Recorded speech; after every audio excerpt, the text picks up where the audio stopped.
O Lord, we praise thee, we honor thee, we give all glory and honor to thee and thee alone. Pray for dear brother Christopher, as he's going to take from the epistle of Peter. Lord, use him mightily, him and also his family. Oh Lord, we pray that thou may use him more and more in the days to come. Lord, we pray for the whole session.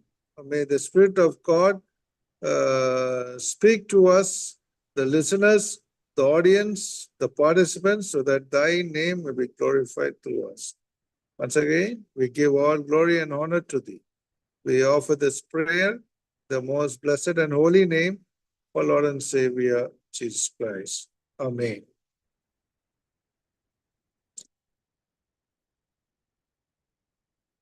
இப்போ நாம் ஸ்ட்ரெயிட்டா இந்த Bible ஸ்டடிக்கு போறோம். இந்த தடவை may the good Lord be with all of us. Today we have with us brother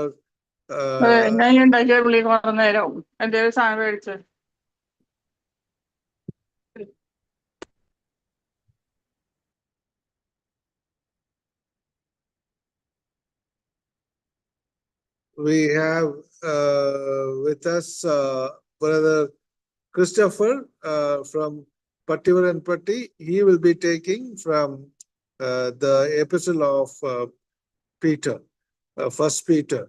We praise God that for past 6 episodes, yes, the Lord has led him.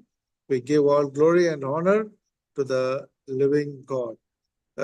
Now we are going into the Bible study.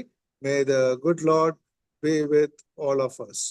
Let us go into the Bible study. We take you over to Pattivaranpatti to Evangelist Christopher. Thank you, brother. Praise the Lord. கர்த்தருடைய பரிசுத்த நாமத்திற்கு மகிமை உண்டாவதாக. 1 பேதுரு நிருபத்தை இப்பொழுது நாம் பார்த்து வருகிறோம். கர்த்தருடைய பெரிதான கிருபையினாலே அநேக காரியங்களை இந்த புத்தகத்தின் மூலமாக கற்றுக்கொள்வதற்கு பரிசுத்த ஆவியானவர் நமக்கு கிருபை செய்கிறார். இன்றைக்கும் கூட சில காரியங்களை கற்றுக்கொள்ள நமக்கு உதவி செய்வாராக.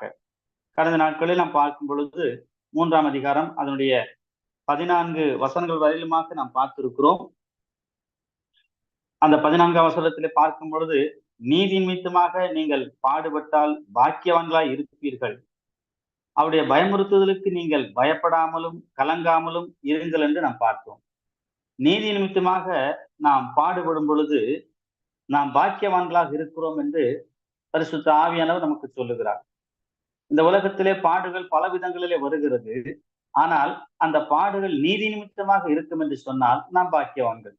எப்படி பாக்கியவான்களாக இருக்க முடியும்? ஏனென்றால் நாம் ஒரு தவறும் செய்யாத போது நமக்கு ஒரு பாடு வருகிறது என்று சொன்னால், ஒரு நெருக்கம் வருகிறது என்று சொன்னால், ஒரு உபத்திரம் வருகிறது என்று சொன்னால், அந்த பாடுகளும் உபத்திரவங்களும் அதை நாம் சந்தோஷமாக ஏற்றுக்கொண்டு, அந்த சந்தோஷமாக ஏற்றுக்கொள்ளக்கூடிய அந்த காரியங்களை நாம் ஆவியானவர் நமக்கு அனுமதித்திருக்கிறார் இந்த சிந்தையோடு கூட நாம் விசுவாச பாதையிலே நாம் வழிநடந்து போகும்போது, அப்பொழுது அந்த பாடுகள் நமக்கு பாக்கியத்தை கொடுக்கக்கூடியதாக, பாக்கியமாய் மாறக்கூடியதாக இருக்கும் என்று இந்த வேத புத்தகம் நமக்கு சொல்லுகிறது. அது மாத்திரமல்ல, அவருடைய பயமுறுத்துதலுக்கு நீங்கள் பயப்படாமலும் கலங்காமலும் இருங்கள். யார் இந்த உலகத்தில் நம்மை பயமுறுத்தினாலும் கூட நாம் பயப்பட வேண்டிய அவசியம் இல்லை. ஏனென்று சொன்னால், நம்முடைய ஆத்மாவை கொல்லுவதற்கு அவர்களுக்கு எந்த விதமான அதிகாரம் கிடையாது. ஆனால் சரீரத்தை அவர்கள் என்ன செய்ய முடியும்? காயப்படுத்த முடியும், சரீரத்தை அழிக்க முடியும். ஆனால் ஆத்மாவை ஒருபோதும் அழிக்க முடியாது. வேதமக்கு அப்படிதான் சொல்லுகிறது. ஆத்மாவை கொல்லுகிறவருக்கு அப்படியே கொல்லக்கூடிய வல்லவருக்கு மாத்திரமே நீங்கள் என்ன செய்ய வேண்டும்? பயப்பட வேண்டும் என்று வேதம் நமக்கு திட்டமாக போதித்திருக்கிறது. ஆக வேதம் போதிக்கிற காரியங்களுக்குத்தான் நாம் என்ன செய்ய வேண்டும்? செவி சாய்க்க வேண்டும். அதைத்தான் இங்கேயும் கூட பேதுரு நமக்கு ஞாபகப்படுத்துகிறது போல அவைகளை சொல்லி வருகிறார். மாத்திரமல்ல, 15ஆம் வசனத்திற்கு நாம் வரும்பொழுது, கர்த்தராகிய தேவனை உங்கள் இருதயங்களில் பரிசுத்தம் பண்ணுங்கள். உங்களில் இருக்கிற நம்பிக்கையை குறித்து உங்களிடத்தில் விசாரித்து கேட்கிற யாவருக்கும் சாந்தத்தோடும் வணக்கத்தோடும் உத்தரவு சொல்ல எப்பொழுதும் ஆயத்தமாயிருங்கள். இங்கே நமக்கு சொல்லக்கூடிய காரியம் என்னவென்று சொன்னால், கர்த்தராகிய தேவனை உங்கள் இருதயங்களை நீங்கள் பரிசுத்தம் பண்ணிக் கொள்ளுங்கள். ஏன் பரிசுத்தம் பண்ண வேண்டும் என்று சொன்னால், இருதயத்திலே நாம் எப்போதும் தேவனை என்ன செய்ய வேண்டும்? வைத்தவர்களாக வாழ வேண்டும். மாத்திரமல்ல, நம்முடைய இருதயமானது வேற காரியங்களுக்கு நாம் முக்கியத்துவம் கொடுக்கக்கூடியவர்களாக காணப்படக்கூடாது. ஏனென்று சொன்னால், தேவன் இருக்கிற இந்த இருதயத்திலே தேவனுக்கு மாத்திரமே இடம் கொடுக்கக்கூடியவர்களாக அவரை பரிசுத்தத்தோடு நாம் என்ன செய்ய வேண்டும்? பாதுகாத்துக் கொள்ளக்கூடியவர்களாக காணப்பட வேண்டும். ஏனென்றால் பரிசுத்த ஆவியாகிய தேவனானவர் நம் இருதயத்தில் வாசம் செய்து நம்மளை சத்திய பாதையிலே நடத்தக்கூடியவராக இருக்கிறார். ஆகவே அவரை நாம் பரிசுத்தத்தோடு கூட நாம் என்ன செய்ய வேண்டும்? நாம் வாழ்வதற்கு நாம் அவருக்கு முழுவதுமாக நம்மை ஒப்பு கொடுத்தவர்களாக காணப்பட வேண்டியது அவசியமாய் காணப்படுகிறது.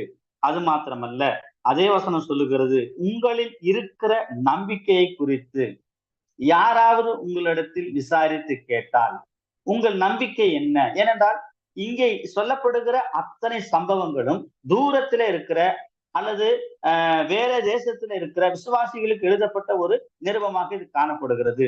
ஆகவே அங்கே குடியிருக்கிற விசுவாச பிள்ளைகளை ஒருவேளை சுற்றி இருக்கிறவர்கள் கேட்டால், உங்கள் விசுவாசம் என்ன? உங்கள் நம்பிக்கை என்ன? ஏன் இப்படி இயேசு கிறிஸ்துவை மட்டுமே நம்புகிறீர்கள்? ஏன் மற்ற தெய்வத்தை நம்புவதில்லையா என்று அவங்களை கேட்டால், உங்கள் நம்பிக்கை குறித்து நீங்க என்ன செய்ய வேண்டும்? தெளிவாக சொல்ல வேண்டும். அவைகளை சாந்தத்தோடு சொல்ல வேண்டும்.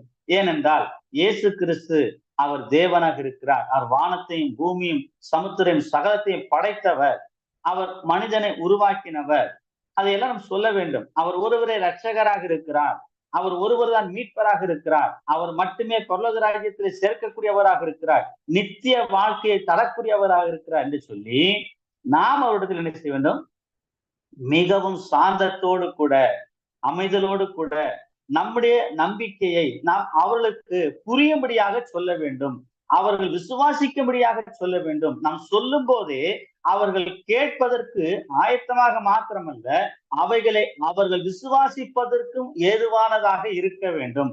அப்படிப்பட்ட நம்பிக்கையோடு கூட நாம் சொல்லும் பொழுது, ஒருவேளை அதை கேட்கிறவர்கள், பரவாயில்லையே, உங்கள் நம்பிக்கை மிக பெரிதாக இருக்கிறது, உங்கள் ஆண்டவர் மிக பெரியவராக இருக்கிறாரே என்று சொல்லி அவர்கள் என்ன செய்ய வேண்டும்? விசுவாசித்து அவர்களும் ஏற்றுக்கொள்ள வேண்டும். அந்த அளவுக்கு நாம் அவர்களோடு கூட என்ன செய்ய வேண்டும்? உரையாட வேண்டும். அதைத்தான் இங்கே பரிசுத்த ஆவியானவர் சொல்லுகிறார். உங்களில் இருக்கிற நம்பிக்கை குறித்து உங்களிடத்தில் விசாரித்து கேட்கிற யாவருக்கும் சாந்தத்தோடும் வணக்கத்தோடும் உத்தரவு சொல்ல எப்பொழுதும் நீங்க என்ன செய்ய வேண்டும்? ஆயத்தமா இருக்க வேண்டும். அப்படியானால் நாம் பிரதேசத்திலே இருந்தாலும் கூட ஒருவேளை நம்ம யாராவது கேட்கலாம். நம்மிடத்துல கேட்கும் பொழுது நாம் என்ன செய்ய வேண்டும்? அதை சொல்வதற்கு எப்போதும் ஆயத்தமாக இருக்க வேண்டும். நம்ம என்ன செய்யக்கூடாது? இல்லைங்க, எனக்கு முழுசா தெரியாது, நம்ம கேட்டு வந்து சொல்றேன், அதெல்லாம் இல்ல. அப்படி சொல்லக்கூடாது. நம்முடைய விசுவாசம் என்ன என்பது முதலாவது நமக்கு தெரிந்திருக்க வேண்டும். நாம் ஏன் விசுவாசிக்கிறோம்? யாரை விசுவாசிக்கிறோம்? எதற்காக விசுவாசிக்கிறோம்? இவைகள் தெரியாமல் விசுவாசித்தால் நாம் பதில் சொல்வதற்கு தடுமாறக்கூடியவர்களாக காணப்படுவோம். ஆகவே சாந்தத்தோடும் வணக்கத்தோடும் சொல்வதற்கு நாம் எப்போதும் ஆயத்தமாக இருப்போம் என்று சொன்னால், யார் கேட்டாலும் நம்மால் பதில் கொடுக்க முடியும். ஆகவே இப்படிப்பட்ட காரியங்களிலே நாம் ரொம்ப தெளிவாக கவனமாக காணப்பட வேண்டியது அவசியம். 14ஆம் வசனம் சொல்லுகிறது, கிறிஸ்துவுக்கு ஏற்ற உங்கள் நல்ல நடக்கையை தூஷிக்கிறவர்கள் உங்களை அக்கிரமக்காரண்டு உங்களுக்கு விரோதமாய் சொல்லுகிற விஷயத்தில் வெட்கப்படும்படிக்கு நல் மனசாட்சி உடையவர்களாய் இருங்கள். பாருங்க, கிறிஸ்துவுக்கு ஏற்ற உங்கள் நல் நடக்கையை, நம்முடைய நல் நடக்கையை ஒரு சில பேர் தூஷிப்பதற்கு துணிந்து வரலாம், துணிந்து இருக்கலாம். ஆனால் நம்முடைய விசுவாசத்தை நாம் காத்துக்கொண்டு அவர்கள் நம்மை எப்பேற்பட்ட தூஷிப்பான காரியங்களிலே பேசினாலும் கூட, நம்மை குறை கூறினாலும் கூட, நம்முடைய நம்பிக்கை குறித்து அவர்கள் தப்பாக பேசினாலும் கூட, நாம் அந்த இடத்திலே நம்முடைய சாட்சியை காத்துக் கொள்ளக்கூடியவர்களாக இருக்க வேண்டும். ஏனென்றால் நாம் நடந்து கொள்ளுகிற விதத்தை பொறுத்துத்தான் விசுவாசத்தில் மற்றவர்கள் வருவதற்கு ஏதுவாக இருக்கும். இல்லை என்று சொன்னால் நாம் நடந்து கொள்ளுகிற காரியங்களின் நிமித்தமாக அநேகர் இயேசு கிறிஸ்துவை விசுவாசிப்பதற்கு முன் வருவதற்கு தயக்கம் காட்டலாம். ஏனென்று சொன்னால், கிறிஸ்துவை நம்மிலேதான் அவர்கள் பார்க்க முடியும். நம்மை பார்க்கிறவர்கள் கிறிஸ்துவை பார்க்கும்படியாக நம்முடைய பேச்சு, வார்த்தை, நடத்தை சகலம் என்ன செய்ய வேண்டும்? அப்படிப்பட்டதாக இருக்க வேண்டும். அதைத்தான் இங்கே சொல்லப்பட்டிருக்கிறது. ஆகவே அவர்கள் அக்கிரமக்காரன் உங்களுக்கு விரோதமாய் சொல்லுகிற விஷயத்தில் அவர்கள் வெட்கப்படும்படிக்கு நல் மனசாட்சி உடையவர்களாக இருங்கள். நல்ல மனசாட்சியோடு கூட நாம் வாழக்கூடியவர்களாக காணப்பட வேண்டும். நாம் நம்முடைய வாழ்க்கையானது நல் மனசாட்சியோடு காணப்படுமானால் மற்றவர்கள் நம்மை ஆச்சரியத்தோடு பார்ப்பார்கள். இவர்களை எவ்வளவு பேசினாலும், இப்படி நாம் தரைக்குறவாக சொன்னாலும் கூட கோபப்படுவதே இல்லையே, தவறாக பேசவில்லையே என்று சொல்லி நம்முடைய விசுவாசத்தை அப்படி பார்ப்பார்கள், நம்முடைய நம்பிக்கையை பார்ப்பார்கள், நம்முடைய பொறுமையை பார்ப்பார்கள். உண்மையாகவே இவர்கள் கிறிஸ்தவர்கள் தான் என்று சொல்லக்கூடிய அளவுக்கு நம்முடைய நம்பிக்கை அங்கே என்ன செய்யும்? மேலோங்கி நிற்கும். மற்றவர்கள் ஆச்சரியப்பட்டு விசுவாசிக்கும்படியாக அது காணப்படும். ஆகவேதான் இப்படிப்பட்ட வார்த்தைகள் நமக்கு சொல்லுகிறதிலே நாம் கவனமாக இருக்க வேண்டும். ஏனென்று சொன்னால் 17ஆம் வசனம் சொல்லுகிறது, தீமை செய்து பாடு அனுபவிப்பதிலும் தேவனுக்கு சித்தமானால் நன்மை செய்து பாடு அனுபவிப்பதே மேன்மையா இருக்கும் என்று வேதம் சொல்லுகிறது. அப்படியானால் நாம் தீமை செய்துவிட்டு பாடு அனுபவிப்பது, ஒரு தவறு செய்து விடுவோம், அந்த தவறுக்கேற்ற தண்டனை கிடைக்கும் பொழுது நான் பொறுமையாக இருந்து கொண்டு கர்த்தருக்காக என்ன செய்கிற பாடுகளை நான் சகிக்கிறேன் என்று சொன்னால் அது மெய்யான உண்மையான கிறிஸ்துவுக்காக படுகிற அந்த பாடுகள் அல்ல. அப்ப பாடுகள் என்று சொல்லும் பொழுது எந்த தவறும் செய்யாத பட்சத்தில் நம்மை தண்டிக்கிறார்கள் என்று சொன்னால், நமக்கு ஒரு தீமை வருகிறது அல்லது நமக்கு ஒரு தண்டனை கொடுக்கிறார் என்று சொன்னால், தவறு செய்யாத பட்சத்தில் அவைகளை நாம் சந்தோஷமாக ஏற்றுக்கொண்டு அந்த பாடுகளுக்கு நாம் பங்காளிகளாக இருப்போம் என்று சொன்னால் அதைத்தான் வேதம் சொல்லுகிறது மேன்மையாக இருக்கும் என்று சொல்லி. தேவன் அதைத்தான் மேன்மை என்று சொல்லுகிறார். ஆகவே பாடுபடும் பொழுது எந்த விதத்திலே பாடுபடுகிறோம் என்பதை நாம் கவனத்திலே கொண்டு என்ன செய்ய வேண்டும்? பாடுகளை சகிக்கக்கூடியவர்களாக காணப்பட வேண்டும். தேவன் நமக்கு சொல்லுகிற விஷயமும் அதுதான். தேவன் நமக்கு கற்றுக் கொடுக்கிற சத்தியமும் அதுதான். ஆகவே நம்முடைய வாழ்க்கையானது எப்படி இருக்க வேண்டும் என்று சொன்னால், தீமை செய்து பாடு அனுபவிக்க கூடாது, நன்மை செய்து பாடு அனுபவிக்கலாம். ஏனென்றால் வேதம் சொல்லுகிறது, நாம் நன்மை செய்யும் பொழுது நிச்சயமாக அந்த நன்மைக்கு ஏற்ற பலன் நிச்சயமாக நமக்கு தீமையாகவே வரும், நமக்கு தீமையாக மாறும். ஏனென்று சொன்னால், ஆக வேதம் சொல்லுகிறது, நீங்கள் நன்மை செய்வதிலே சோர்ந்து போகாமல் இருங்கள் என்று சொல்லப்பட்டிருக்கிறது. எதற்காக? நன்மை செய்தால் நிச்சயமாக நமக்கு என்ன செய்யும்? தீமை வரத்தான் செய்யும். ஆனால் தீமை செய்யும் போது எந்த நமக்கு நன்மையும் வராது. ஆனால் நாம் நன்மை செய்யும் பொழுது நமக்கு தீமை வருகிறது என்று சொன்னால் சந்தோஷமாக ஏற்றுக்கொள்வதற்கு ஆயத்தமாக இருக்க வேண்டும். அதுதான் விசுவாச வாழ்க்கை. அந்த வாழ்க்கையை நாம் வாழ வேண்டும் என்று சொல்லிதான் இங்கேயும் பேதுரு என்ன செய்கிறார்? நமக்கு அறிவுறுத்துகிறார். அதே பரிசுத்தவான்களுக்கும் அறிவுறுத்துகிறார். ஏனென்றால் 18ஆம் வசனம் சொல்லுகிறது, ஏனெனில் கிறிஸ்துவும் நம்மை தேவனிடத்தில் சேர்க்கும்படி அநீதியுள்ளவர்களுக்கு பதிலாக நீதியுள்ளவராய் பாவங்களின் நிமித்தம் ஒரு தரம் பாடுபட்டார். அவர் மாம்சத்திலே கொலையுண்டு ஆவியிலே உயிர்ப்பிக்கப்பட்டார் என்றால் கிறிஸ்துவை அவர் எடுத்து காட்டுகிறார். கிறிஸ்துவம் ஒரு பாவம் செய்யவில்லை. வேதம் சொல்லுகிறது, நம்மை தேவனிடத்திலே சேர்க்கும்படிக்கு எப்படி ஆனார்? அநீதி உள்ளவர்களுக்கு பதிலாக. நாம் எல்லாரும் அநீதி உள்ளவர்களாக காணப்பட்டோம். ஆனால் வேதம் சொல்லுகிறது, அநீதி உள்ளவர்களுக்கு பதிலாக அவர் என்ன செய்தவராம்? நீதியுள்ளவராய் பாவங்களின் நிமித்தம் ஒரு தரம் பாடுபட்டார். அவர் பாவம் செய்து பாடுபடவில்லை, அவர் பாவம் செய்து அடிக்கப்படவில்லை, அவர் பாவம் செய்து இந்த இடத்துல தண்டனை ஏற்றுக்கொள்ளவில்லை. ஆனால் ஒரு பாவம் செய்யாதவராக அநீதி உள்ளவர்களுக்கு பதிலாக, அதாவது நமக்கு பதிலாக அவர் பாடுகளை ஏற்றுக்கொண்டார். ஒரு தடம் சிலுவையிலே பாடுபட்டார். அப்படியானால் கிறிஸ்துவை இங்கே முன்னிறுத்தி சொல்வதற்கு என்ன காரணம் என்று சொன்னால், நாமும் கூட இந்த கிறிஸ்துவின் சிந்தையுள்ளவர்களாக இருக்க வேண்டும். கிறிஸ்துவை போல நாமும் என்ன செய்ய வேண்டும்? அதாவது பாடுகளை அனுபவிப்பதற்கு முன்பதாக நம்மிடத்திலே ஒரு குற்றமும் இல்லாதவர்களாக காணப்பட வேண்டும், நம்மிடத்திலே ஒரு பாவம் இல்லாதவர்களாக காணப்பட வேண்டும். அப்படி நாம் இருப்போம் என்று சொன்னால், அந்த விதத்திலே பாடுகளை அனுபவிப்போம் என்று சொன்னால், தேவனுடைய பார்வையிலே அது மிகுந்ததாக, நலமானதாக, ஆசீர்வாதமானதாக அது காணப்படும். அதைத்தான் இங்கே சொல்லப்படுகிறது.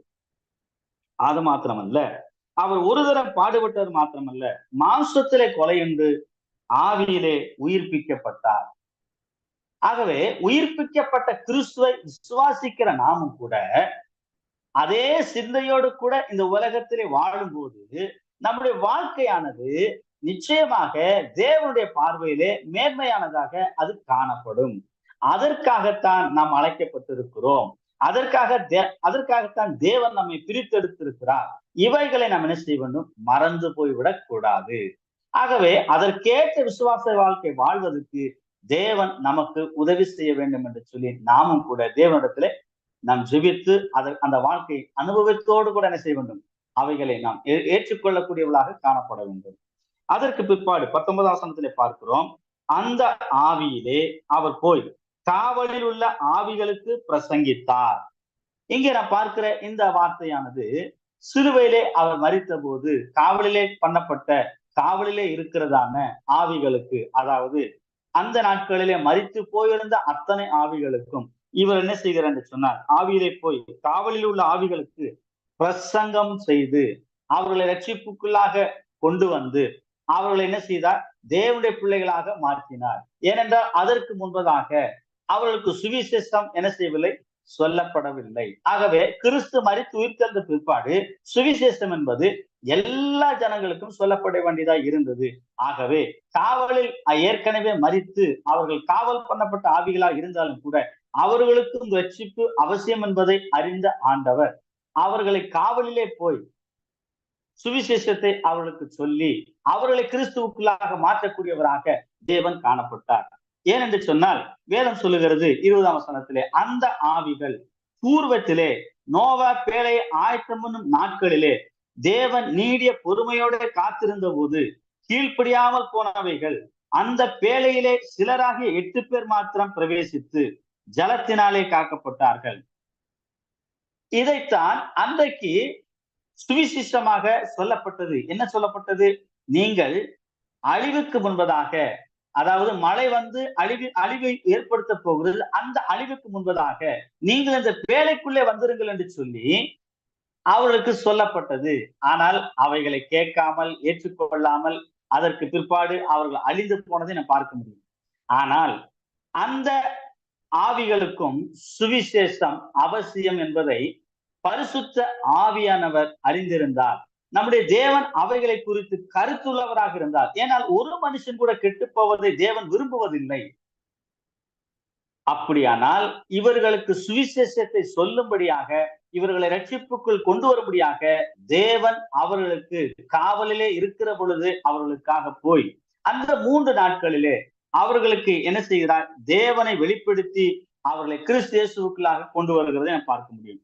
ஏனென்று சொன்னால் 21ஆம் வசனம் சொல்லுகிறது, அதற்கு ஒப்பனையான ஞானஸ்தானமானது மாம்ச அழுக்கை நீக்குகிறதா இராமல் தேவனை பற்றும் நல் மனசாட்சியின் உடன்படிக்கையாய் இருந்து இப்பொழுது நம்மையும் கிறிஸ்து இயேசுடைய உயிர்த்தெழுதினால் ரட்சிக்கிறது. கிறிஸ்துவின் உயிர்த்தெழுதலுக்கு பிற்பாடுதான் ஒரு மனிதனுக்கு ரட்சிப்பு உண்டாகிறது என்பதை இந்த வேதவசனம் நமக்கு திட்டமாக சொல்லுகிறது. பிரியமானவர்களே, ரட்சிப்பு என்பதை எப்படி நமக்கு கிடைக்கிறது என்று சொன்னால், கிறிஸ்துவின் பாடுகளின் மூலமாக, கிறிஸ்துவின் ரத்தம் சிந்துவதன் மூலமாக, கிறிஸ்து மரித்து உயிர்த்தெழுதலின் மூலமாக ரட்சிப்பு ஒவ்வொரு மனிதருக்கும் அது கிடைக்கக்கூடியதாய் காணப்படுகிறது. ஆகவேதான் இவர் உயிர்த்தெழுந்த பிற்பாடு காவல் பண்ணப்பட்ட ஆவிகளுக்கும் இவர் கடந்து போய் என்ன செய்கிறார்? தம்முடைய தேவனுடைய அந்த சித்தத்தை வெளிப்படுத்தும் விதமாக அவர்கள் கெட்டு போக கூடாது என்பதற்காக. ஏனென்றால் நாளைக்கு அவர்கள் நிச்சயமாக கேள்வி கேட்கக்கூடும். இந்த ரட்சிப்பை குறித்து எங்களுக்கு ஒருவருமே சொல்லவில்லையே, நாங்கள் ஏன் நரகத்திற்கு போக வேண்டும் என்று கேள்வி கேட்டால் நிச்சயமாக அந்த கேள்விகளுக்கு தேவன் பதில் சொல்லக்கூடியவராக காணப்படுவார். அப்படியானால் தேவன் அப்படிப்பட்ட நிலைமையிலே ஒருவரின் கேள்வி கேட்பதற்கு அனுமதிப்பது கிடையாது. அவர் ஏற்கனவே என்ன செய்கிறார்? அவர் காவல் கொண்டப்பட்ட ஆவிகளுக்கு அவரே போய் என்ன செய்கிறார்? தன் தேவன் என்பதையும் மரித்து உயிர்த்தெழுந்து இப்பொழுது தங்களிடத்தில் வருகிறார் என்பதையும் அவர் வெளிப்படுத்தி, கிறிஸ்துவின் மரணத்தின் மூலமாகத்தான் உயிர்த்தெழுதின் மூலமாகத்தான் ரட்சிப்பு இருக்கிறது என்பதை அவர்களுக்கு என்ன செய்கிறார்? சொல்லக்கூடியவராக, தான் தேவன் என்பதை நிரூபிக்கக்கூடியவராக, ரட்சகர் என்பதை நிரூபிக்கக்கூடியவராக அவர்களுக்கு சுவிசேஷத்தை அறிவித்து அவர்களை ரட்சிப்புக்குள்ளாக கொண்டு வருகிறார்.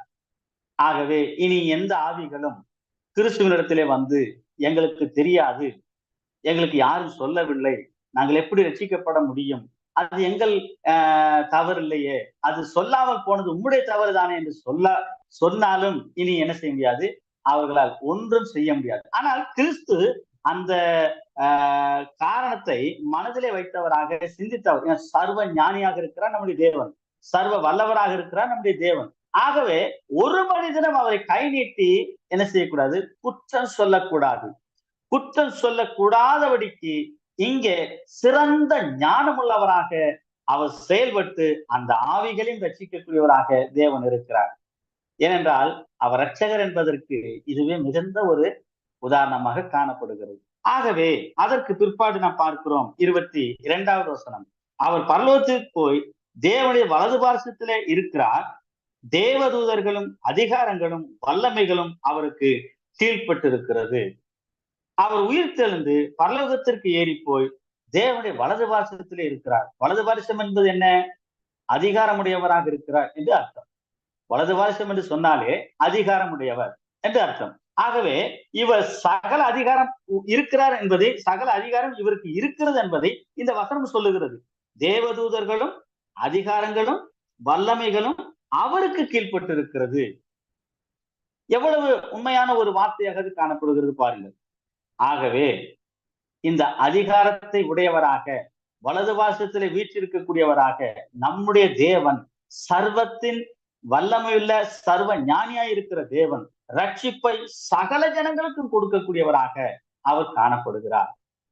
பிரியமானவர்களே, ரட்சிப்பு என்பது மிக மிக மிக மிக முக்கியமானது. அந்த ரட்சிப்பை தேவன் ஒருவருக்கு விலக்கி வைக்கவில்லை. இவர்கள் மட்டும்தான் ரட்சிக்கப்பட வேண்டும், அவர்கள் மட்டும்தான் ரட்சிக்கப்பட வேண்டும் என்று சொல்லி தேவன் ஒருபோதும் நினைத்ததில்லை. எல்லா மனிதர்களும் ரட்சிக்கப்பட வேண்டும், எல்லாரும் ரட்சிக்கப்பட வேண்டும், எல்லாரும் தேவனை அறிகிற அறிவிலே வளர வேண்டும். ஆகவே தேவன் இந்த காரியத்திலே சிறப்பாய் செயல்பட்டு அவர் எப்படிப்பட்டவர் என்பதை தான் நிரூபித்திருக்கிறார் என்பதை நாம் இதன் மூலமாக அறிந்து கொள்ள முடியும். அதோடு கூட 4ஆம் அதிகாரத்துக்குள்ளாக பிரவேசிக்கும் பொழுது இப்படி இருக்க தொடர்கிறார். அந்த 3ஆம் அதிகாரத்துடைய தொடர்ச்சி தான் 4ஆம் அதிகாரம். என்ன சொல்லுகிறார்? இப்படி இருக்க கிறிஸ்து நமக்காக மாம்சத்திலே பாடுபட்டபடியால் நீங்களும் அப்படிப்பட்ட சிந்தையை ஆயுதமாக தரித்துக் கொள்ளுங்கள். யாருக்கு சொல்லப்படுகிறது? சிதறி போன பரிசுத்தவான்களுக்கு சொல்லப்படுகிறது. ஆகவே அது மாத்திரமல்ல, இன்றைக்கு வாசிக்கிற நமக்கும் அது பொருந்தக்கூடியதாய் காணப்படுகிறது. எப்படி? இப்படியெல்லாம் இருக்கிறபடினாலே, தேவன் இப்படிப்பட்டவராய் இருக்கிறபடினாலே, தேவன் இப்படி பாடுபட்டபடினாலே, அவர் மரித்து உயிர் தெழுந்ததினாலே இப்படியெல்லாம் சொல்லப்படுகிறது. 3ஆம் அதிகாரத்துல சொல்லப்பட்ட அத்தனை விஷயங்களும் அதில் அடங்கும். ஆகவே கிறிஸ்து நமக்காக மாம்சத்திலே பாடுபட்டபடியால், இங்கே பேதுரு சொல்லும் போது உங்களுக்காக என்று சொல்லவில்லை, உங்களுக்காக பாடுபட்டவர் என்று தனிப்பட்டு பிரித்து சொல்லவில்லை, நமக்காக என்று சொல்லுகிறார். அப்படியானால் இதை வாசிக்கிற, சிந்திக்கிற, தியானிக்கிற அத்தனை பேருக்கும் இது பொருந்தக்கூடியதாய் காணப்படுகிறது. அப்படியானால் நமக்காக மாம்சத்திலே பாடுபட்டபடியால் நீங்களும் அப்படிப்பட்ட சிந்தையை ஆயுதமாக தரித்துக் கொள்ளுங்கள். சிதறி போயிருக்கிற பரிசுத்தவான்களுக்கு எழுதப்பட்டதாக காணப்பட்டாலும் கூட இதை இப்பொழுது வாசிக்கிறோம் என்று சொன்னால் நம்மையும் அந்த வசனம் அப்படித்தான் சொல்லுகிறது. நீங்களும் யாராயிருக்கிற வாசிக்கிற நாமும் எப்படிப்பட்ட ஆயுதத்தை நாம் தரித்துக் கொள்ள வேண்டும்? ஏனென்று சொன்னால் கிறிஸ்து நமக்கு பாடுபட்டார், கிறிஸ்து நமக்காக மரித்தார், கிறிஸ்து தம்முடைய இரத்தத்தை நமக்காக சிந்தினார், கிறிஸ்து நமக்காக அடக்கம் பண்ணப்பட்டார், 3ஆம் நாள் உயிரோடு எழுந்தார். அவரை விசுவாசிக்கிறவர்களுக்கு ரட்சிப்பு எவ்வளவு உண்மையானதாக கிடைக்கிறதோ அதே போல நமக்கும் கிடைத்திருக்கிறபடினாலே, அந்த ரட்சிப்பை பெற்றுக் கொண்டிருக்கிறபடினாலே நாமும் கூட இந்த மரித்த கிறிஸ்துவை, உயிர்த்தெழுந்த கிறிஸ்துவை நாம் என்ன செய்ய வேண்டும்? சிந்தையிலே வைத்தவர்களாக நாம் ஜீவிக்க வேண்டும். அதைத்தான் இந்த வேதவசனமுக்கும் சொல்லக்கூடியதாய் காணப்படுகிறது. ஏனென்றால் 2ஆம் வசனம் சொல்லுகிறது, ஏனென்றால் மாம்சத்திலே பாடுபடுகிறவன் இனி மாம்சத்தில் இருக்கும் காலம் வரைக்கும் மனுஷனுடைய இச்சைகளின்படி பிழைக்காமல் தேவனுடைய சித்தத்தின்படியே பிழைக்கத்தக்கதாக பாவங்களை விட்டு ஓய்ந்திருப்பான். ஆகவே வேதம் சொல்லுகிறது மாம்சத்தில் பாடுபடுகிறவன். அப்ப இந்த மாம்சம் இருக்கிற காலம் வரைக்குமே பாடுகள் என்பது உண்டு. இந்த மாம்சத்தில் இருக்கிற எல்லா நாட்களிலும் மரணம் வரைக்கும் பாடுகள் இல்லாத வாழ்க்கை என்பது நாம் நினைத்து கூட பார்க்க முடியாது. வியாதி வருகிறது, வேதனைகள் வருகிறது, வலிகள் வருகிறது, சோர்வுகள் வருகிறது, அசதிகள் வருகிறது, எல்லாமே இருக்கிறது. பாடு என்பது இந்த சரீரத்துல இருக்கிற நாள் வரைக்கும் நமக்கு உண்டு. ஆகவே வேதம் சொல்லுகிறது, மாம்சத்தில் இருக்கிறபடினாலே மாம்சத்திலே பாடுபடுகிறவன் இனி மாம்சத்தில் இருக்கும் காலம் வரைக்கும் மனுஷனுடைய இச்சைகளின்படி பிழைக்க கூடாது. மாம்சத்தில் இருக்கிறோம், ஏற்கனவே மாம்சத்துல தான் இருந்தோம், இப்பொழுது மாம்சத்துல தான் இருக்கிறோம். ஆனால் வேதம் நமக்கு சொல்லக்கூடிய சத்தியம் என்னவென்று சொன்னால், மாம்சத்தின்படி இனி பிழைக்க கூடாது. ஏனென்றால் கிறிஸ்து நமக்காக மரித்து அவர் பிழைத்ததினாலே அவர் விசுவாசிக்கிற நாம் மாம்சத்திலே இனி என்ன செய்யக்கூடாது? பிழைக்க கூடாது. அப்படியானால் பாவங்களோடு கூட வாழக்கூடாது என்பது அதனுடைய அர்த்தம். பாவம் செய்து பாவத்திற்கு அடிமையாகி பாவத்தோடு கூட வாழக்கூடாது. இப்பொழுது தேவன் தம்முடைய சுய ரத்தத்தினாலே நம்மை கழுவி பரிசுத்தப்படுத்தி அவருக்கு சொந்தமாக்கி கொண்டார். அப்படியானால் இனி நாம் நமக்கு சொந்தமானவர்கள் அல்ல. இந்த சரீரமானது நமக்கு சொந்தம் அல்ல, இது தேவனுடைய சொந்தமாக இருக்கிறது. தேவனுக்கு சொந்தமாக இருக்கிற அந்த சரீரமானது அவருடைய விருப்பத்தை மாத்திரம் செய்யக்கூடியதாக இந்த சரீரம் காணப்பட வேண்டும். ஆகவே வேதம் சொல்லுகிறது, மாம்சத்தின் இச்சைகளின்படி பிழைக்காமல், அப்படியானால் நம்முடைய விருப்பத்தின்படி இனி வாழாமல் நம்மை மீட்டெடுத்த ஆண்டவருடைய விருப்பத்தின்படி வாழ வேண்டும். நம்மை மீட்டெடுத்த தேவனுடைய விருப்பத்தை நாம் நிறைவேற்றக்கூடியவர்களாக காணப்பட வேண்டும். ஆகவே தேவனுடைய சித்தப்படியே பிழைக்கத்தக்கதாக பாவங்களை விட்டு ஓய்ந்திருப்பார்கள். எவ்வளவு நேர்த்தியான ஒரு வார்த்தை பாருங்கள். பாவங்களை விட்டு, ஏனென்றால் இயேசு கிறிஸ்து ரத்தத்தினால பாவங்களை கழுவி சுத்தப்படுத்தி விட்டார். இனி நம்முடைய வாழ்க்கையில பாவங்கள் இல்லை. ஆனால் இந்த சரீரத்திலே மீண்டும் நம்மால் பாவம் செய்ய முடியும். ஆகவே வேதம் சொல்லுகிறது, நீங்கள் மறுபடியும் பாவம் செய்யக்கூடாதபடிக்கு நீங்கள் கிறிஸ்துவுக்காக பிழைக்கக்கூடியவர்களாய் இருந்தால், பவுல் அப்போஸ்தலன் சொல்லுகிறார், நான் எனக்கு பிரியமானதை செய்யாமல் தேவனுக்கு பிரியமானதை செய்யவில்லை, ஆனால் எனக்கு பிரியமானதே செய்கிறேன். ஏனென்றால் இந்த சரீரத்திலே அப்படிப்பட்ட பாவங்களை செய்யும்படிக்கு எனக்குள் இருக்கிற பாவமே அப்படி செய்ய வைக்கிறது என்று பவுல் சொல்லுகிறார். ஆக பாவம் உள்ளேதான் இருக்கிறது. அந்த பாவம் நம்ம மீண்டும் பாவம் செய்ய தூண்டும், நம்ம பாவம் செய்யக்கிற வழிகளிலே கொண்டு போகும். ஆனால் நம்மை நாம் காத்து கொள்ள வேண்டியது அவசியம். நம்முடைய சிந்தை எங்கே வர வேண்டும்? கிறிஸ்து எனக்காக சிலுவையிலே பாடுபட்டார் அல்லவா, மறுபடியும் நான் சிலுவையில அடிக்க கூடாது. நாம் பாவம் செய்ய பொழுது திரும்பவும் சிலுவையிலே இயேசு கிறிஸ்துவை அறையக்கூடியவர்களாக நாம் காணப்படுகிறோம்.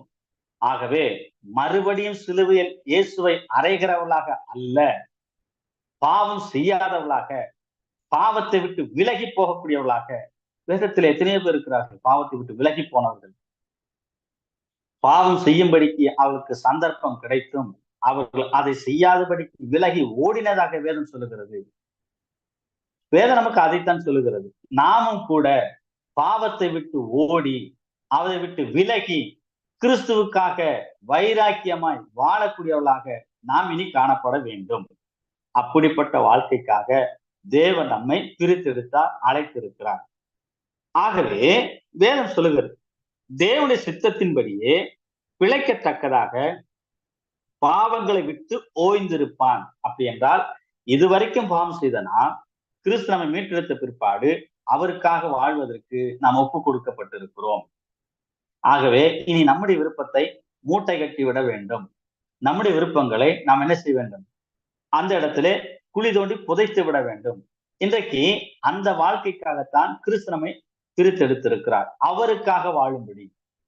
அந்த வாழ்க்கைக்காகத்தான் கொண்டு வந்திருக்கிறார். அதற்காகத்தான் நம்முடைய கரங்களிலே ஒரு பொறுப்பையே கொடுத்திருக்கிறார். வேதம் அப்படித்தான் சொல்லுகிறது. நீங்கள் எந்த ஊர்ல இருந்தாலும் சரி, எந்த தேசத்தில் இருந்தாலும் சரி, உங்களை கிறிஸ்துவ இரத்தத்தினாலே மீட்கப்பட்டவர்கள் சொல்லி நீங்கள் உணர்ந்தால் நிச்சயமாக பாவங்களை விட்டு ஓய்ந்து இனி கிறிஸ்துவுக்காக வாழ்வதற்கு உங்களை ஒப்பு கொடுங்கள்.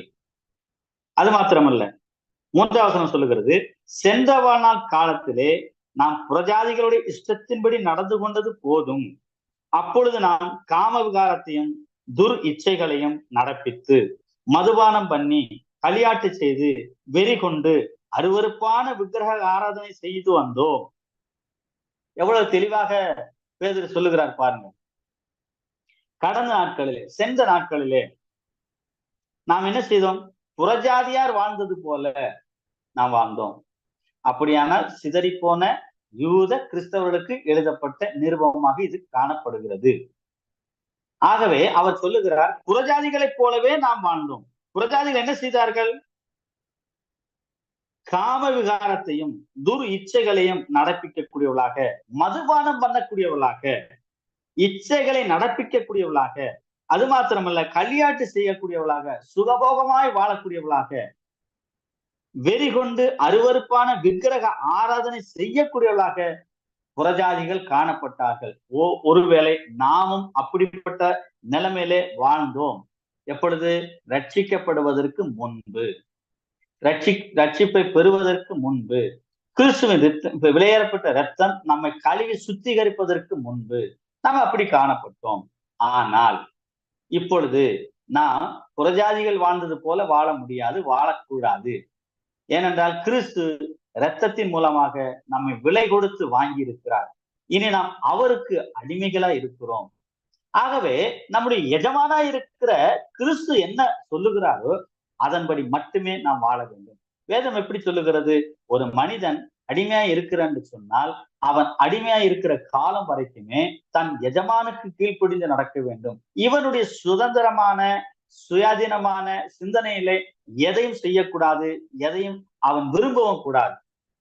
எப்பொழுது அவனுக்கு விடுதலை கிடைக்கிறதோ அப்பொழுது அவன் என்ன செய்யலாம் என்று சொன்னால் அவன் சுயாதீனமாக எதையும் சிந்தித்து செயல்பட முடியும். விடுதலை கிடைக்கிற வரைக்குமே அவன் அடிமையாக இருக்கிற காலகட்டம் முழுதுமாக தன் எஜமானுடைய விருப்பத்தை மட்டும் செய்யக்கூடியவனாய் காணப்பட வேண்டும். ஆகவே இங்கேயும் கூட அதோடு கூட ஒப்பிட்டு தான் சொல்லுகிறார், கிறிஸ்து நம்மை விலையேறப்பட்ட இரத்தத்தினாலே விலைக்கிரயமாக கொடுத்து மீட்டு கொண்டார். இப்பொழுது நாம் நமக்கு சொந்தமானவர்கள் அல்ல, நாம் கிறிஸ்துவுக்கு சொந்தமானவர்களாக இருக்கிறோம். ஆகவே அவர் விருப்பத்தை மாத்திரமே செய்யக்கூடியவர்களாக, பிதாவின் சித்தத்தை நிறைவேற்றக்கூடியவர்களாக நாம் முழுவதுமாக என்ன செய்யணும்? நம்மை அர்ப்பணம் செய்து வாழக்கூடியவர்களாக நாம் அழைக்கப்பட்டு விட்டோம். ஆகவே இனி ஒருபோதும் நம்முடைய விருப்பத்திற்கு இங்க என்ன இல்லை, இடமே கிடையாது. அதைத்தான் இந்த வேத வசனம் நமக்கு சொல்லுகிறது. 4 வசனத்துல பார்க்கிறோம், அந்த துன்மார்க்க உலகிலே அவளோடு கூட நீங்கள் விழாமல் இருக்கிறதினாலே அவர்கள் ஆச்சரியப்பட்டு உங்களை தூஷிக்கிறார்கள்.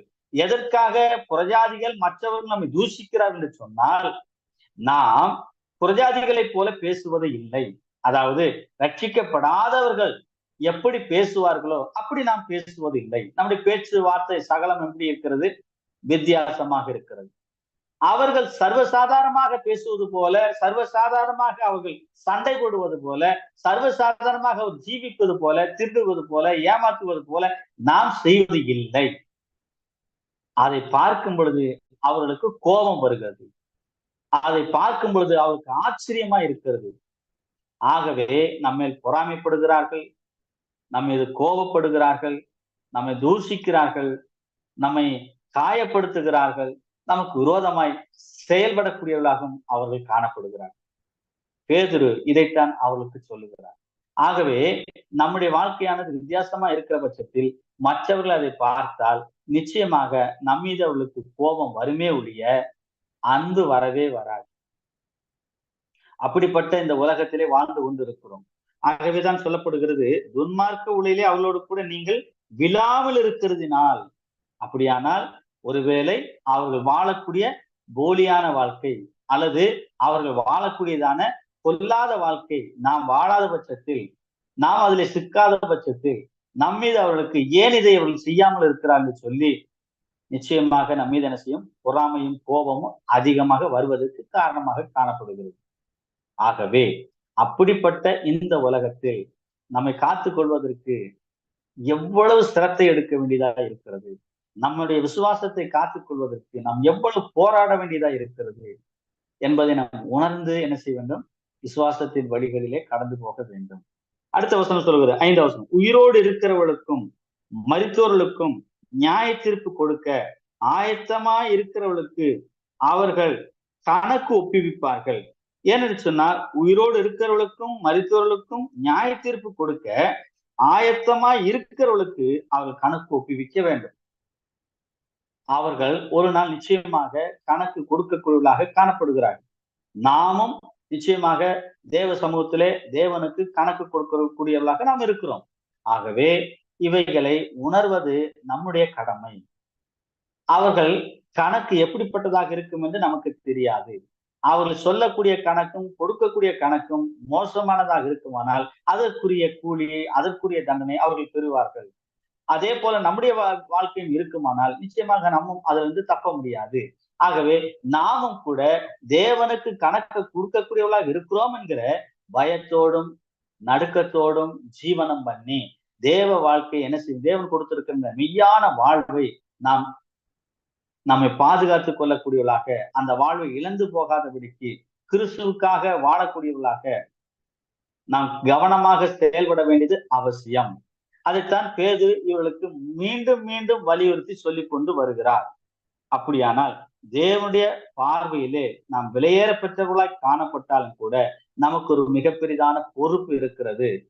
பிரித்தெடுக்கப்பட்ட வாழ்க்கை வாழ்வதற்கு தேவன் நம்முடைய கரங்களிலே இந்த தன்மையை கொடுத்திருக்கிறார். ஆகவே நாம் எப்படிப்பட்டவர்களாக இந்த உலகத்திலே ஜீவனம் பண்ண வேண்டும் என்று சொல்லி பரிசுத்த வேதத்தில் நமக்கு எழுதி கொடுக்கப்பட்டிருக்கிறபடினாலே அவைகளை கவனமாக வாசித்து கவனமாக ஆராய்ந்து அவைகளின்படி வாழ்வதற்கு நாமும் ஆயத்தமாக இருக்க வேண்டும். தொடர்ந்து நாம் வாசிக்கலாம். 6ஆம் வசனத்திலே வாசிக்கிறோம். இதற்காக மரித்தோரானவர்கள் மனுஷர் முன்பாக மாம்சத்திலே ஆக்கினைக்கு உள்ளாக்கப்பட்டு இருந்தும் தேவன் முன்பாக ஆவியிலே பிழைக்கும்படியாக அவர்களுக்கும் சுவிசேஷம் அறிவிக்கப்பட்டது. சுவிசேஷம், நான் ஏற்கனவே சொன்னேன், சுவிசேஷத்தை தேவன் ஒருவருக்கு கூட மறைத்து வைக்கவில்லை. சுவிசேஷம் என்பது நாம் நினைக்கிறது போல தேவன் சகல ஜனங்களுக்கும் அந்த சுவிசேஷத்தை அறிவிக்கும்படியாக அநேகர் இந்த உலகத்திலே தேர்ந்தெடுத்திருக்கிறார். நாம் வாசித்தது போல காவல் பண்ணப்பட்ட ஆவிகளுக்கும் அவர் போய் சுவிசேஷத்தை சொல்லக்கூடியவராக, ரட்சிப்பை குறித்து சொல்லக்கூடியவராக, விடுதலை செய்யக்கூடியவராக காணப்பட்டார். இதைத்தான் இங்க மறுபடியும் சொல்ல, இதற்காக மரித்தோரானவர்கள் மனுஷர் முன்பாக மாம்சத்திலே ஆக்கினைக்கு உள்ளாக்கப்பட்டு இருந்தும், அப்படியானால் அவர்கள் மரித்தவர்களுக்கு முன்பதாக ஆக்கினைக்கு உள்ளாக்கப்பட்டவர்களாக இருந்தால், தண்டனைக்கு உரியவர்களாக இருந்தாலும் கூட தேவனுக்கு முன்பாக ஆவியிலே பிழைக்கும்படியாக அவர்களுக்கும் சுவிசேஷம் அறிவிக்கப்பட்டிருக்கிறது. அப்படியானால் சுவிசேஷத்தை தேவன் ஒருவருக்கும் மறைக்கவில்லை. சுவிசேஷத்தை அனைவருக்கும் சொல்லும்படியாக தேவன் சித்தமுள்ளவராக இருக்கிறார். தேவ சித்தம் எவ்வளவு நேர்த்தியாய் இருக்கிறது பாருங்கள். ஆகவேதான் உங்களுக்கும் எனக்கும் கூட இந்த சுவிசேஷமானது கடந்து வந்தது. இந்த சுவிசேஷத்தை கேட்டபடினாலே நாமும் ரட்சிக்கப்பட்டோம். இன்றைக்கு தேவனுடைய பிள்ளைகளாக நாம் வாழ்ந்து கொண்டிருக்கிறோம். அப்படியானால் தேவனுடைய அந்த விலையேறப்பட்ட அன்பு ஒரு மனிதனும் கெட்டு போக கூடாது என்று விரும்புகிற அன்பாக இருக்கிறது. அதிலே ஆவிகளுக்கு கூட தேவன் இரக்கம் பாராட்டக்கூடியவராய் காணப்பட்டார். அவர்கள் ஏற்கனவே மரித்து போனவர்கள் தானே என்று அவர் நினைக்கவில்லை. அவர்களை ஆத்துமாக்களாக மட்டுமே அவர் பார்க்கக்கூடியவராய் காணப்பட்டார். தேவனுடைய அந்த மெய்யான அந்த குணம் அதுதான் மேலான குணமாய் காணப்படுகிறது. இனி இருக்கிறவர்களுக்கு மாத்திரம் சுவிசேஷம் சொன்னால் போதுமே, தேவன் அப்படி நினைக்கவில்லை. தேவனுடைய சிந்தையும் தேவனுடைய பார்வையும் வித்தியாசமானதா இருக்கிறது. அப்படிப்பட்ட தேவனுடைய அந்த சிந்தையை அறிந்தவன் யார் என்று வேதம் கேள்வி கேட்கிறது. பிரியமானவர்களே, எவ்வளவு நல்ல தேவனாக நம்முடைய தேவன் இருக்கிறார். சாதாரணமாக வேதவசனம் சொல்லவில்லை. ஒருவரும் கெட்டு போவது அவருடைய விருப்பம் அல்ல, பிரியம் அல்ல என்பது சாதாரண வார்த்தை அல்ல. அப்படியானால் தேவன் இங்கே ரட்சிப்பின் திட்டத்திலே ஒருவரையும் என்ன செய்யவில்லை, புறந்தள்ளவில்லை. அத்தனை பேருக்கும் அந்த ரட்சிப்பின் திட்டத்தை அறிவித்து அவர்களை தேவ பிள்ளையாக மாற்றி பரலோகத்திலே சேர்ப்பதற்கு அவர் எவ்வளவு ஆவலராக இருந்திருக்கிறார். மாத்திரமல்ல, அவர்களுக்கு சுவிசேஷம் அறிவிக்கப்பட்டது. 7ஆம் வசனம் சொல்லுகிறது, எல்லாவற்றுக்கும் முடிவு சமீபமாயிற்று. ஆகையால் தெளிந்த புத்தி உள்ளவர்களாய் இருந்து ஜெபம் பண்ணுவதற்கு ஜாக்கிரதை உள்ளவர்களாய் இருந்து எல்லாவற்றுக்கும் முடிவு சமீபமாயிற்று. பிரியமானே, இந்த உலகத்திலே நாமும் கூட கடைசி காலத்திலே வாழ்ந்து கொண்டிருக்கிறோம். எல்லாவற்றுக்கும் முடிவு மிக சமீபமா இருக்கிறது. சமீபமான இடத்திலே நாம் காணப்படுகிறோம். எங்கே சமீபம்? பரலோக ராஜ்யத்துக்கு போவதற்குண்டான மிக சமீபத்தில் இருக்கிறோம். தேவனுடைய வருகையானது மிக சீக்கிரத்தில் இருக்கிறது. ஆகவே நாம் இன்னும் எப்படி இருக்க வேண்டும் என்று சொல்லி தெளிந்த புத்தியுள்ளவர்களாக காணப்பட வேண்டும். ஜெபம் பண்ணுவதற்கு ஜாக்கிரதையில இருக்க வேண்டும். இதை பரிசுத்த ஆவியாகிய தேவன் இந்த பேதுரு மூலமாக இவைகளை எழுதி பரிசுத்தவான்களுக்கு கொடுக்கிறார். அந்த பரிசுத்தவான்களை இதை வாசித்து இன்னும் கூட கிறிஸ்து இயேசுவுக்காக வைராக்கியம் உள்ளவர்களாக வாழ்வதற்கு அவர்கள் எத்தனித்தார்கள் என்று நாம் பார்க்கிறோம். அதே போலத்தான் இன்றைக்கும் இதே வேதவசனம் நம்மை பார்த்து சொல்லுகிறது, நீங்களும் தெளிந்த புத்தியுள்ளவர்களாக இருந்து ஜெபம் பண்ணுவதற்கு ஆயத்தமாய் இருந்து நீங்கள் என்ன செய்ய வேண்டும்? கர்த்தருடைய நாமத்தை தொடர்ந்து மகிமைப்படுத்துவதற்கு ஆயத்தமுள்ளவர்களாக இருக்க வேண்டும். அப்படி செய்வதற்கு நாம் என்ன செய்ய வேண்டும்? மிகுந்த ஜாக்கிரதையோடு காணப்பட வேண்டியது அவசியம். மாத்திரமல்ல, 8ஆம் வசனம் சொல்லுகிறது, எல்லாவற்றிற்கும் மேலாக ஒருவரில் ஒருவர் ஊக்கமான அன்புள்ளவர்களாய் இருங்கள். அன்பு திரளான பாவங்களை மூடும்.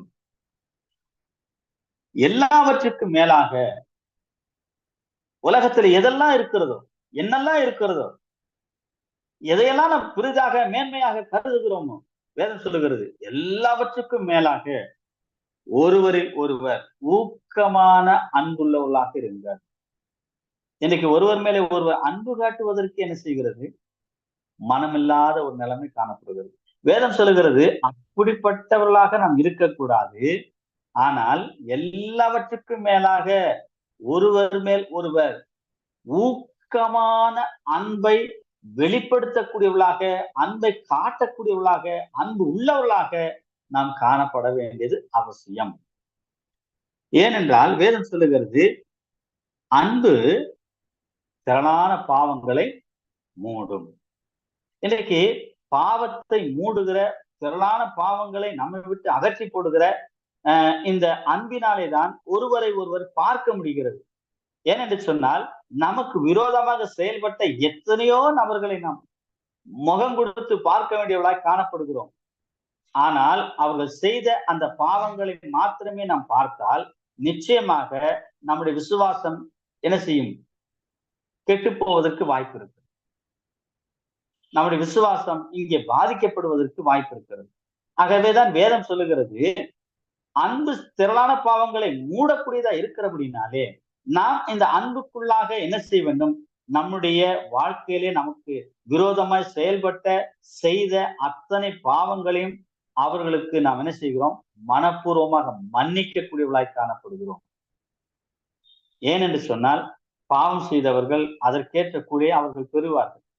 நாம் செய்ய வேண்டியது பாவங்களை மன்னித்து விட்டு நாம் கிறிஸ்து இயேசுவின் சிந்தையை தரித்து கொண்டு அவருக்காக மட்டுமே நாம் வாழக்கூடியவர்களாக காணப்பட வேண்டியது அவசியம்.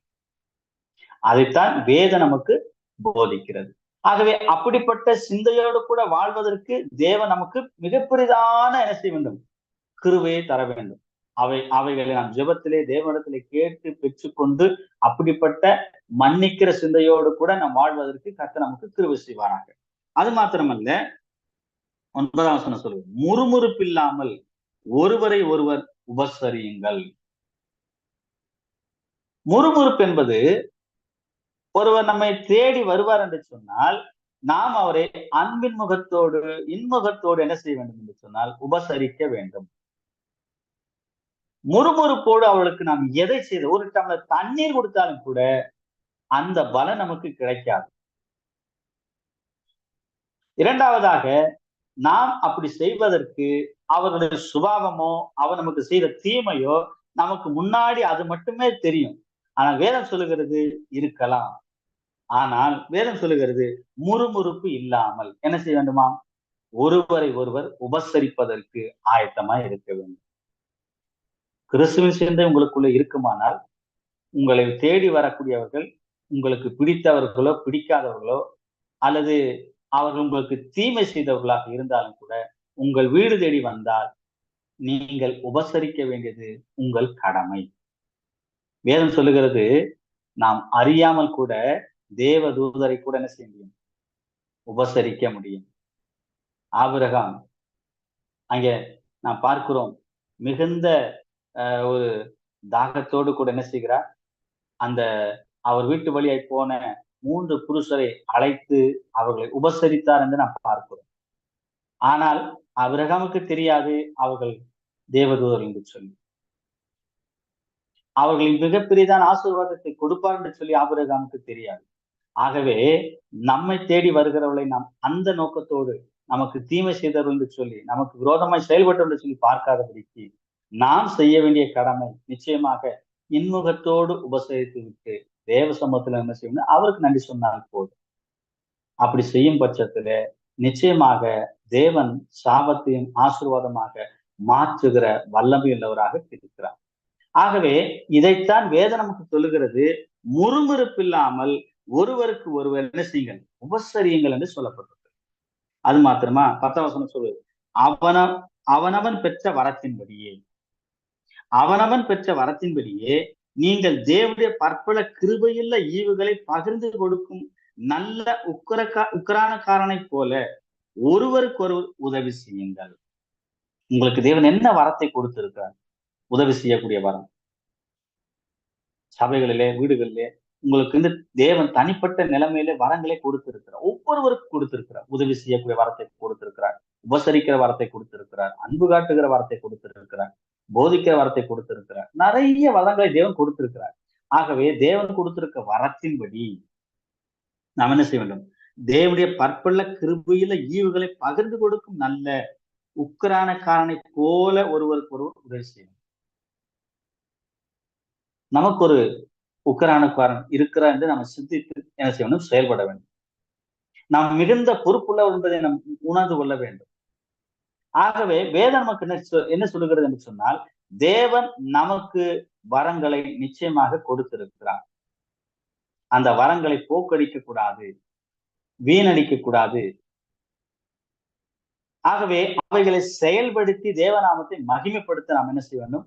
ஆயத்தத்தோடு காணப்பட வேண்டும். அதற்கு நாம் ஆயத்தம் இல்லாமல் இருந்தால் நிச்சயமாக நம்முடைய விசுவாச வாழ்க்கை கேள்விக்குறியாகத்தான் காணப்படும்.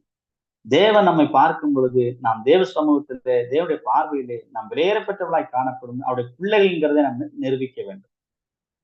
அப்படியானால் இந்த வேத வசனத்தின்படி நாம் செய்யணும், செயல்பட வேண்டியது அவசியம்.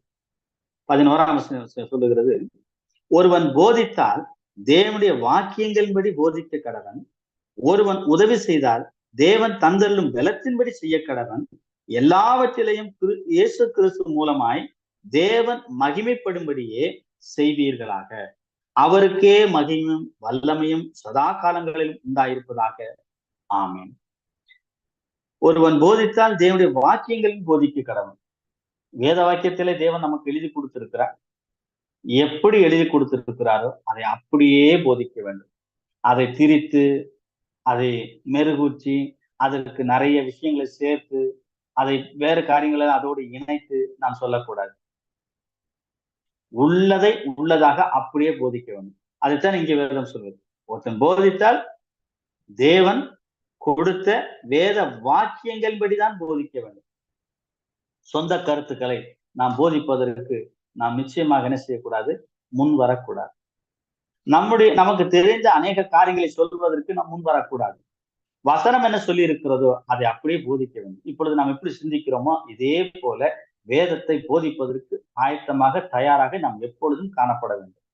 அது மாத்திரமல்ல, அதே வேதவசனம் சொல்லுகிறது, ஒருவன் உதவி செய்தால் தேவன் தந்த பலத்தின்படி செய்ய வேண்டும். கடன் வாங்கியெல்லாம் உதவி செய்ய வேண்டிய அவசியமே கிடையாது. தேவன் நம்ம உதவி செய்ய சொல்லியிருக்கிறான்னு சொல்லி சில பேர் என்ன செய்வாங்கன்னா, கடனை உடனே வாங்கி எப்படியாச்சும் அதை உதவி செய்யும். அப்படி தேவன் நமக்கு சொல்லவே இல்லை. நமக்கு என்ன பலன் இருக்கோ, நம்ம கையில என்ன இருக்கோ அதை செஞ்சா போதும்.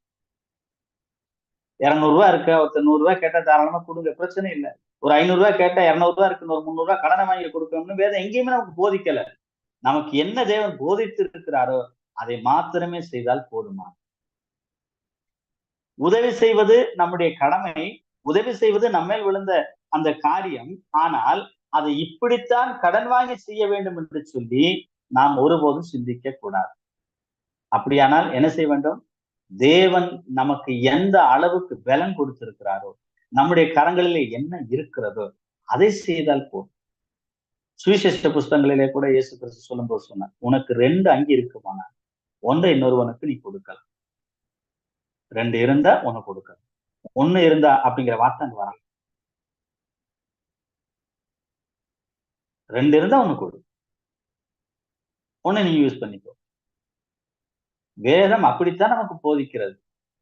சிரத்தை எடுத்து கடன் வாங்கி நாம் உதவி செய்து விட்டு நாம் பின்னாடி என்ன செய்யக்கூடாது? கவலைப்பட்டு கலங்கக்கூடாது. அதுல ஒரு பிரயோஜனமும் கிடையாது. நம்மிடத்தில் இருப்பதை நமக்கு தேவன் கொடுத்திருக்க பலத்தின்படி நாம் உதவி செய்யும் போது தேவநாமம் மகிமைப்படும். அது அநேகருக்கு புரோஜனமாகவும் இது காணப்படும். அப்படித்தான் செய்ய வேண்டும். அது மாத்திரமல்ல, வேதம் சொல்லி எல்லாவற்றிலேயும் இயேசு கிறிஸ்து மூலமாய் தேவன் மகிமைப்படும்படியே செய்ய வேண்டும். இயேசு கிறிஸ்து மூலமாக தேவன் மகிமைப்பட வேண்டும். நாம் செய்கிற ஒவ்வொரு காரியத்திலும் தேவன் மகிமைப்பட வேண்டும். நாம் செய்யக்கூடிய காரியத்தின் மூலமாக கிறிஸ்துவை நம்ம என்ன செய்யும்? மையப்படுத்தி அவர் மூலமாக அதை செய்யும் பொழுதுதான் தேவன் மகிமைப்படுவார். அதை விட்டு எனக்கு கடன் கொடுப்பதற்கு நிறைய பேர் தயாரா இருக்கிறாங்க என்று சொல்லிக்கொண்டு நாம் வாங்கி என்ன செய்யக்கூடாது? எந்த உதவியும் செய்வதற்கு ஆயத்தப்படக்கூடாது, முன் வரவும் கூடாது. அதை தேவன் ஒருபோதும் அனுமதிப்பதும் இல்லை, விரும்புவதும் இல்லை. அது மாத்திரமல்ல, அவருக்கே மகிமையும் வல்லமையும் சதா காலங்களிலும் உண்டாயிருப்பதாக ஆமேன் என்று சொல்லி இங்கே ஒரு காரியத்தை அவர் நிறைவு செய்கிறார். ஏனென்று சொல்ல, கனமும் மகிமையும் வல்லமையும் நம்முடைய தேவனுக்கு மாத்திரமே உரியதாய் காணப்படுகிறது. அவருக்கு மட்டுமே அதை செலுத்தக்கூடியவர்களாய் காணப்பட வேண்டும். அவரை உயர்த்துவதற்கும் அவரை மகிமைப்படுத்துவதற்கும் அவரை நாம் கனப்படுத்துவதற்கும் எப்போதும் நாம் ஆயத்தமாக இருக்க வேண்டும். அதைத்தான் இந்த வேத வசனம் நமக்கு சுட்டி காட்டுகிறது. அதைத்தான் இந்த வேத வசனம் நமக்கு சொல்லக்கூடியதா இருக்கிறது. ஆகவே அப்படிப்பட்ட சிந்தையோடும் சிரத்தையோடும் கூட செயல்படுவதற்கு தேவன் நமக்கு போதுமான ஞானத்தையும் பலனையும் கொடுத்திருக்கிறார். ஆகவே இன்றைக்கு பேதுரு மூலமாக சொல்லப்பட்ட இந்த பரிசுத்த ஆவியான நமக்கு எழுதி கொடுத்த வேத வசனங்களை நான் வாசித்து அப்படியே கடந்து போவதற்கல்ல, அவைகளை சிந்தித்து செயல்படுவதற்காகத்தான் வேத வசனத்தை தேவன் நமக்கு கற்றுக் கொடுக்கிறார். ஆகவே என்ன கற்றுக்கொண்டிருக்கிறோமோ அதை நம்முடைய வாழ்க்கையை அபியாசித்து வாழ்ந்தால் நமக்கு போதுமானது. அது நமக்கு நிறைவான ஆசீர்வாதத்தை கொடுக்கும், நல்ல பலன்களை கொடுக்கும், நல்ல சமாதானத்தை கொடுக்கும். ஆகவே அதற்கு நாம் முயற்சி எடுத்து வாழும்போது நிச்சயமாக தேவன் நம்மை ஆசீர்வதிப்பார், உயர்த்துவார் என்பதிலே சந்தேகமே கிடையாது. ஆகவே இந்த நாளிலே இந்த காரியங்களை கற்றுக்கொள்ள தேவன் நமக்கு உதவி செய்தபடினாலே இதே சிந்தையோடு கூட நாம் தொடர்ந்து கிறிஸ்து இயேசுவுக்குள்ளாக வாழ தேவன் உங்களுக்கும் எனக்கும் கிருபை செய்வாராக.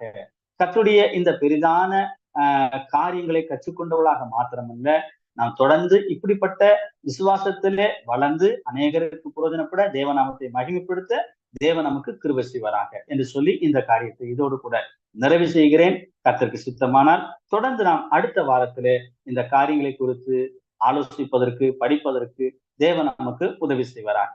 ஆமென். Amen. Praise be to God. Thank you, brother.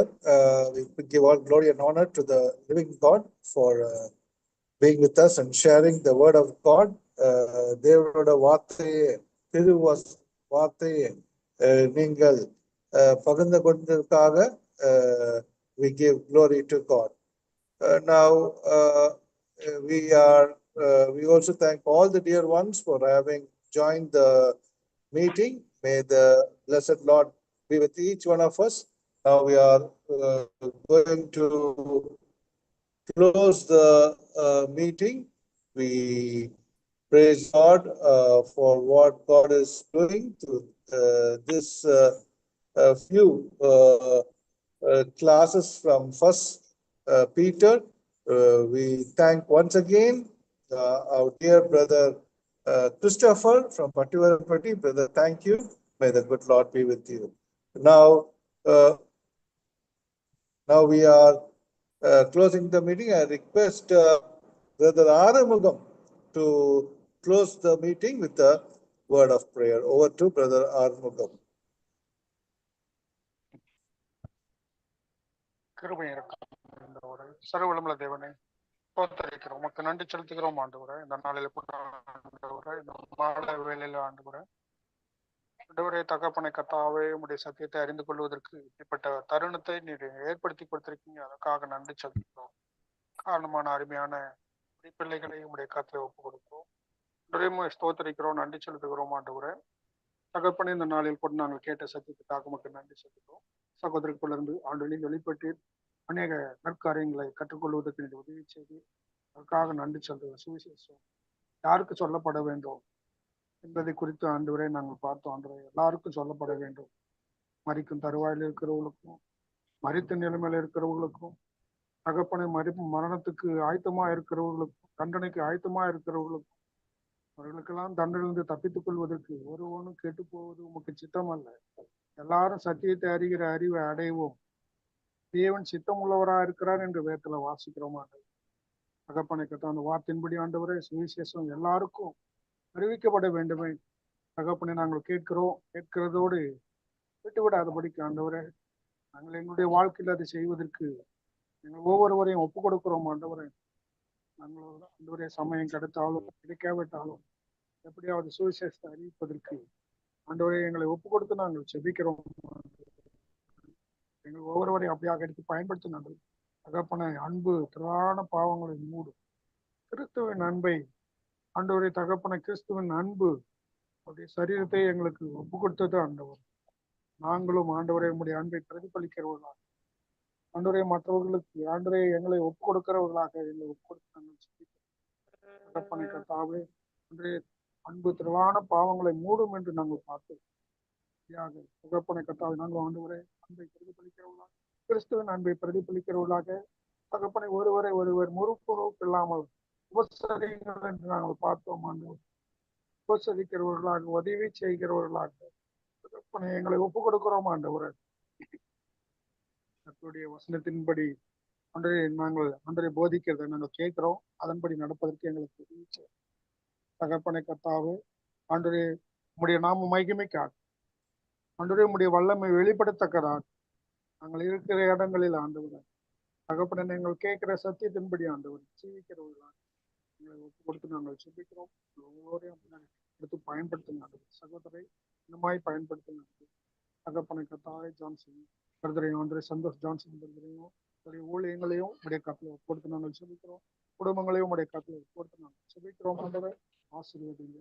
அன்றைய தகப்பனை கர்த்தா பொறுப்பெடுத்து நடத்தும்படிக்காக நாங்கள் செபிக்கிறோம். இன்னும் வல்லமையாய் அன்றைய இன்னுமாய் சுவிசேஷத்தை அறிவிப்பதற்கு அவர்களை நீங்கள் இன்னுமாய் பயன்படுத்த வேண்டுமாய் நாங்கள் செபிக்கிறோம். நீர் அப்படி செய்ய போற கிருபைக்காக நினைச்சோம். நேற்று இயேசு கிறிஸ்துவை செபிக்கிறோம். நல்ல பிதாவே. ஆமென். ஆமென்.